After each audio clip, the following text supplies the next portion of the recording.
Every generation inherits a set of truths. Truths written in textbooks, broadcast on screens, and repeated until they feel unquestionable.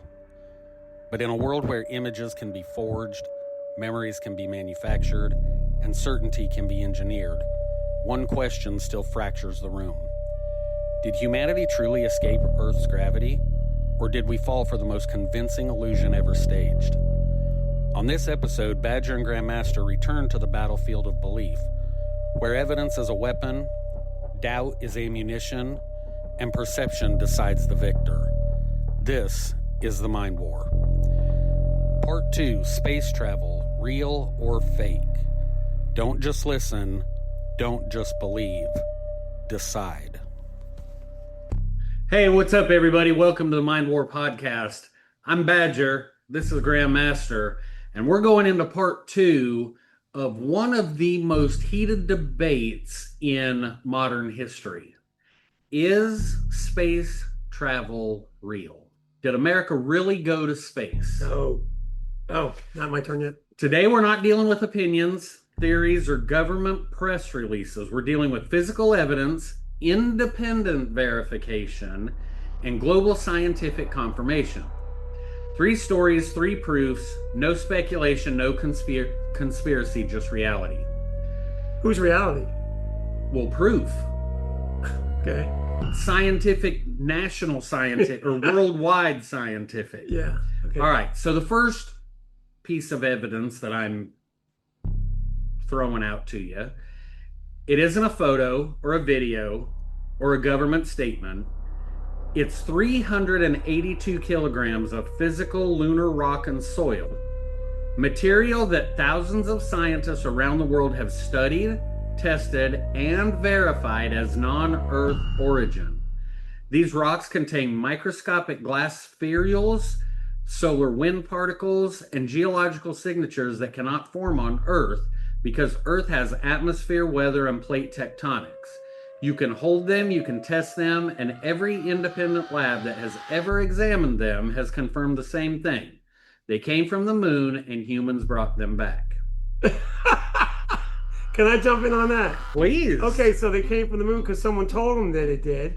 I could have told them it came from Pluto, and because I brought it to them and said, look, I just came back from Pluto, so this comes from Pluto. But you don't have any documentation showing your trip to Pluto, how you harvested it, any of that. Okay, but they don't have any document. They have documentation, but they still have a hard time of proving me that they went there. But so these independent doctors got how much money they get to look at this specimen? I'm sure they were paid quite handsomely to look at this specimen and declare that it indeed, in fact, came from the moon. And when you ask that doctor, probably one of those 17 that didn't disappear. But anyway, that's another stage for another story. We won't go down that. We will definitely. Our podcast will be shut down. We'll never say that again. Anyway, those scientists are getting paid to say this. So they're verifying that it came from the moon. They're saying this, but they've never been to the moon. So how the hell do they know? Because this person came and told them it came from the moon. Okay, so that's a problem. So debunk there. If the missions were fake, NASA would need to secretly create hundreds of pounds of scientifically perfect, never before seen extraterrestrial geology decades before modern materials science existed. That's impossible. No way. Listen, it's a big spoof. We've got Hollywood, you've got the great AI now, but back in the day we had Hollywood. They made great movies back then. Those people that you watch the footage from 1962 or 68, 72, and you chuckle right now. You laugh because it's so archaic looking. Right? So you look at it now and you go, come on, that's not real. Right? But back then, we were all like, oh my goodness. Except for me, I'm sitting in the living room on the floor going, I'm calling, you know what I mean? But now with AI, and the way AI works, we know firsthand, AI can do anything you want it to do, and it will look as real as you want it to look. So that's not to say that the rocks haven't come and landed on our planet. I'm not saying that. I'm not saying that because that could come from an asteroid. That could come from anything, right? But I'm just having a hard time. They've got all this sand. Where did they put the sand when they came back in a little capsule? Yeah. How many pounds of sand? 382 kilograms. Okay, that's a heck of a lot. Yeah. Right? And then some rocks. What, they pack that stuff in that little shuttle or that little capsule and careen themselves into the ocean. Get out. It's on the seat of the rover that we left on the. I got points on the rover. We'll talk about that. Here we go. Continue. All right. Guys. The next piece of evidence that cannot be debunked. He calls it evidence now, people. Okay. The laser that hits the moon and comes back. Our second proof is happening right now, tonight, tomorrow, and every day since 1969. Scientists fire lasers from Earth to the moon, and the beams bounce back with perfect precision. Why? Because Apollo astronauts installed retroreflectors or mirror arrays on the lunar surface.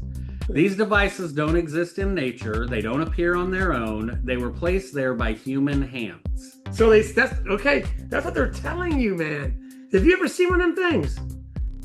Well, no. Okay. So neither have I. This is the first time in all my years that I've heard of this. Okay. So if you haven't seen it, then it doesn't exist? No, I'm not saying that. I'm just asking. I know. No, that's a good question, though. But no, I'm not saying that. What I'm saying. Show me state. No, I'm. What I'm saying, this is the first time I've heard of this, right? They've shot every day since 1969. We've been shooting lasers.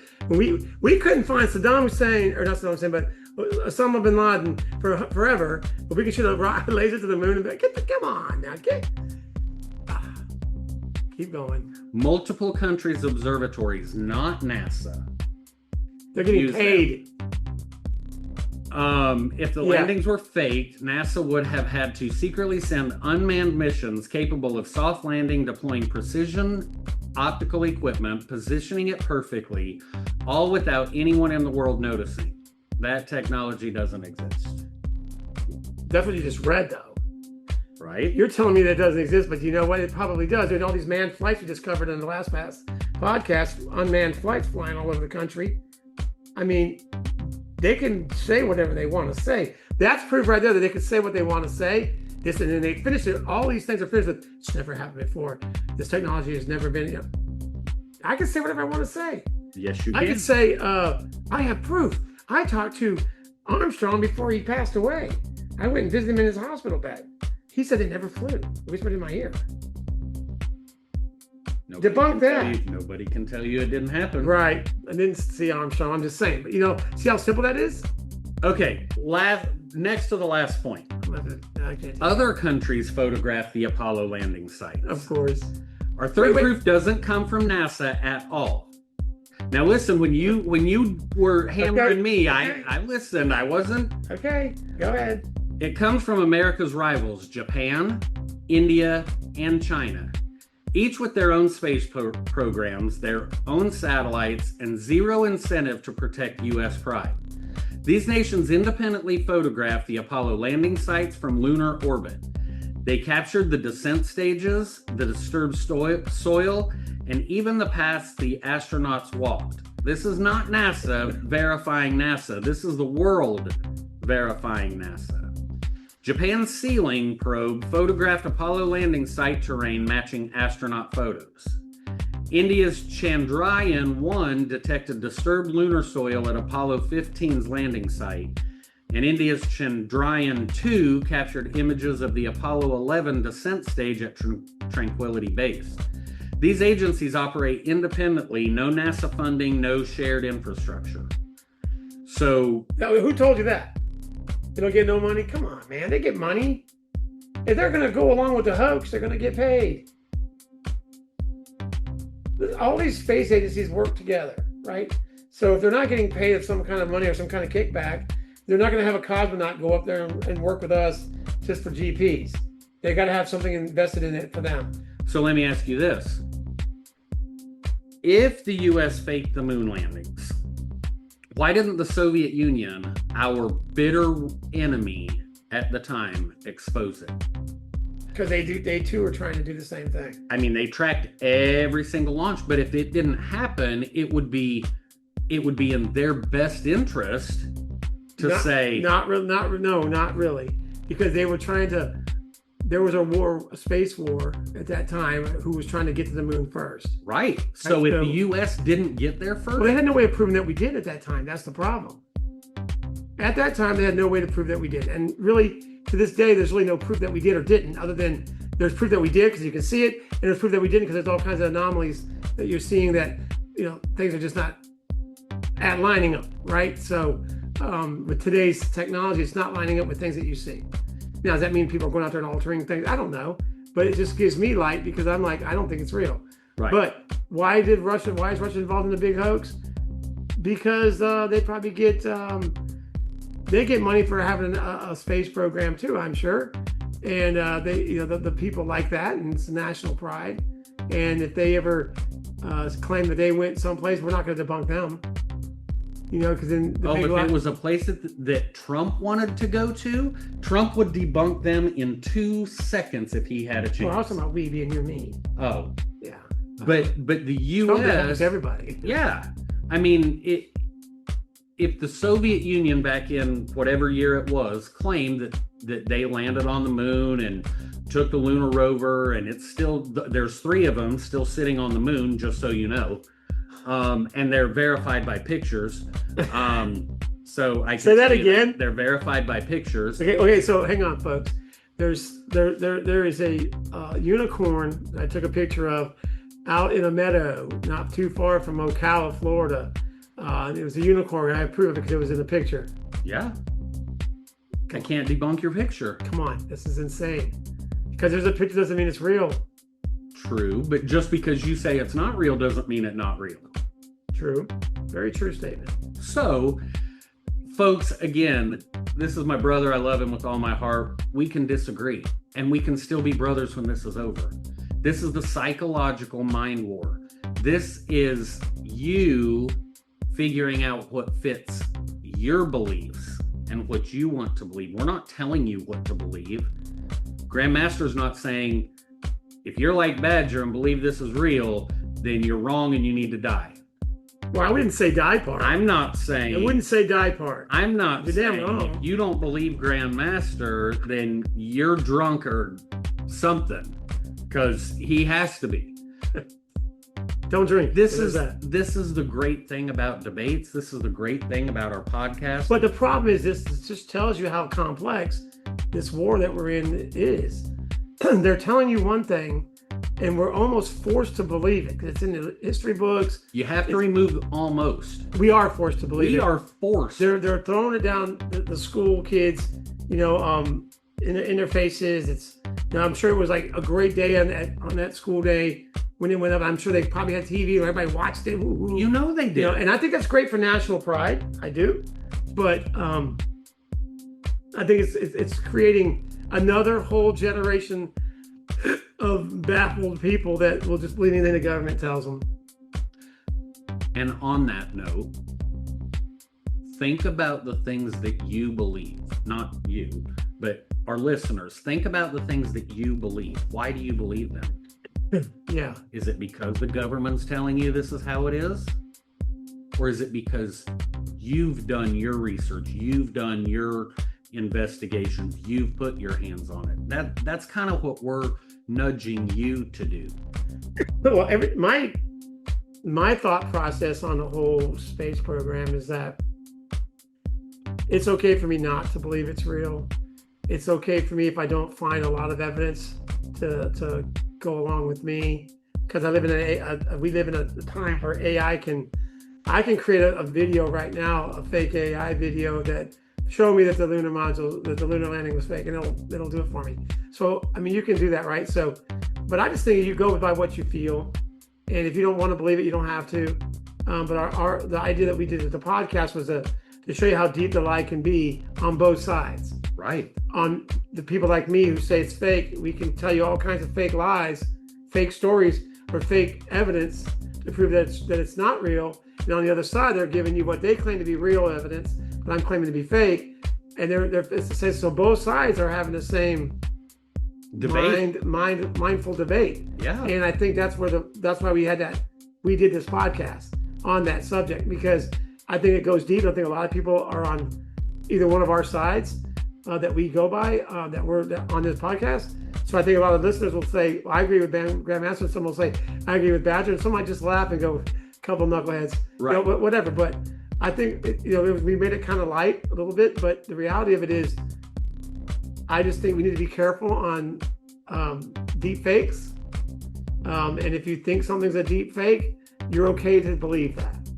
Absolutely. Nobody has the right to tell you what you can believe and what you can't. I don't care what country you're from. Nope. It doesn't matter. You're allowed to have your own beliefs.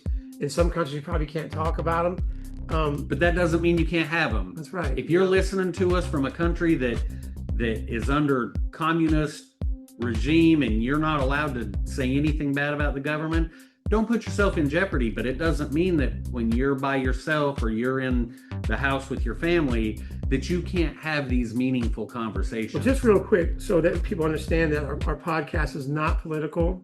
No. We don't run a political affiliation. We don't pick a side. You notice I mentioned earlier in my podcast about CNN and Fox News and Haystack and I met a couple others. I don't just believe in one news agency. I don't have a political party. I don't support a candidate. I support whatever's best for the country. That's how it is. And that's how, even a step further, what's best for me and my family. Well, that's exactly right. That's first. Maybe my family's first, and then if it co-aligns with whoever's in charge, then great. If not, I can't do nothing about who's in charge. So but one thing you will not find on our podcast, we will not denigrate or degrade any country's government or any country's politics, anything at all. Because I mean, including our own, especially our own. But we won't talk about anybody else out of respect for their people. Maybe I don't respect their government, but I respect their people. Because the people don't run their country, the government does, and the people have to live there. So I don't admit, or maybe I don't like their policies, but it's not the people, right? So you'll never hear us denigrate or degrade any country, any political stance on anything. You know, if you think we're taking a political stance on this NASA thing, then you're wrong. It's purely independent. What I believe is what I believe, and what he believes, and what Badger believes is what Badger believes. Just don't take it as that we're picking a side politically, because this has nothing to do with politics. These two podcasts, the one that you did previously and then this one, are the furthest thing from politics that we have ever discussed before on any of our podcasts. And we try not to do the political game. So just so you guys are aware of that, we don't want to get caught up in the political tyrants out there giving us hard times or think we're giving them hard times. And I respect the governments of other countries. I just don't have to agree with them, right. But I don't, that's my opinion. I keep that one to myself. But something like this, which I consider to be a deep fake, is something I think is important that people notice. It's kind of hard not to put a podcast out there to talk about my opinion on it. And just to debate it. Just get some feedback, see what other people think too. There's nothing wrong with healthy debate. And somewhere in these past 20 or 30 years, healthy debate has gone out the window. Yeah, you're not allowed to disagree. We just talked that we're not political. This is not a political podcast. I'm sure there's going to be stories that have to do with politics that we're going to talk about. Or you will think they're political, but they're not. But you cannot watch a presidential debate in the United States without some kind of conflict. It doesn't have to be that way. No, just because I believe one way doesn't give you the right to attack me because I believe something. I can believe whatever I want. He can believe whatever he wants. Y'all can believe whatever you want. Just be kind. Just remember to be kind to each other about that kind of stuff, and then do research. I mean, if you think you have to do the research, but so if you don't want to do it, I'm gonna say it one more time. You don't have to do the research if you don't want to. Just if you don't want to believe it, you don't have to. Right. That's the key to winning the war. You can make your own assumptions on what's real and what's not. What you want to put your effort into and what you don't. And is this really something that I want to battle about? Or do I want to save that battle for something that really does mean something to me? To me, that's a good one too. But see, on that point right there, this does mean something to me. This deep fake. Yeah. It means a lot to me because I have national pride. And I have a problem with the fact that we actually they're fooling us into believing this madness. That's just how I look at it. I would never disrespect an astronaut if I was ever blessed to meet one or whatever. I would never, y'all don't go to the moon. I would never do that. This is my own opinion. I would not embarrass them. I would not say nothing out publicly like that. They see our podcast. Hey, my hat's off to you guys, but you didn't go anywhere. But anyway, Point being, I wouldn't disrespect him like that in public. I wouldn't, nothing. I have my own opinion. And I don't think they did it, but that's okay. And I'm beating a dead horse right there on that one. But hey. Again, you can believe whatever you want. Grandmaster and Badger are not here to tell you what you have to believe and what you don't, or what you should believe and what you don't. These are just talking points. We have a good time talking about it. We have fun. He gives me a hard time. I give him a hard time. And then we move on. Yeah. Or we don't. We stay on it for like 2 weeks and he continues to badger me and find things. Every time I find something, I send it to him. Send it to me. And we laugh about it and we carry on. Where if it affects him, I'm the opposite. If we never go to space again, I won't lose an ounce of sleep over it. If we ever do a story, or if the United States ever comes out that we're faking going to the moon again, it doesn't affect my day-to-day life. No, it doesn't affect my day-to-day life other than the fact that I laugh. I mean, it's fun for me. I get involved in it just because it's fun to play that side. But if somebody came to me today and said, okay, we got to be honest, everything was a fake, sorry, I would laugh. It wouldn't change how my day went, how the rest of this year goes. I'd be like, oh, y'all did a hell of a job, because you involved multiple countries, multiple different people all in on the same thing. That's kind of impressive. Not very impressive. Yeah. So that's our time for today, ladies and gentlemen. Thank you so much for tuning in. It was a blast. It was good. Next episode, we'll come back with a couple other stories. As you can see, we've kind of changed the format of how we're doing things, and we would love to get any feedback that you guys have. Like, comment, share, tell your friends about us. If you find us funny, tell your friends about us. If you hate us, tell your friends about us. I'm Badger. Thank you for watching. Grandmaster, always be kind. Have a great day.